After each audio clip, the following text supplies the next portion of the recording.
Vetëm për 3 ditë në qendrën klinike universitare janë lajmëruar rreth 70 pacient për të kërkuar ndihmë mjekësore nga helmimi. 22 prej tyre janë hospitalizuar për trajtim të mëtejshëm. Pacientët kanë kërkuar ndihmë mjekësore me ankesa si ethe, temperaturë, dhimbje barku të vjella dhe diare. Sipas anamnezës së marrë, simptomat janë shfaqur disa orë pas konsumimit të ushqimit.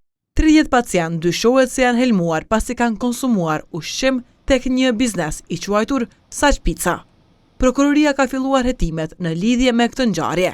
Nga ky biznes i kanë thënë ATV-s se janë në dieni për rastin dhe se po bashkëpunojnë me organet kompetente për t'i sqaruar rrethanat.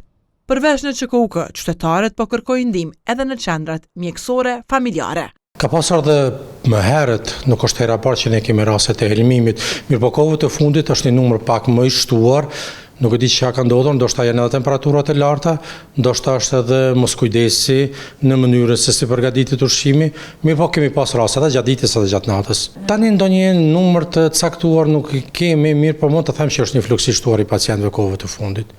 Doktori Rushit Ismaili bën apel për qytetarët të kenë kujdes me ushqime, sidomos gjatë verës. Ne gjithmonë do të kemi kujdes për ushqimin që e konsumojmë, po sidomos në muajt e verës duhet të kemi një kujdes të shtuar, pasi që ushqimet më lehtë prishen, kalben, kontaminohen dhe pastaj infeksioni kalon tek njeriu.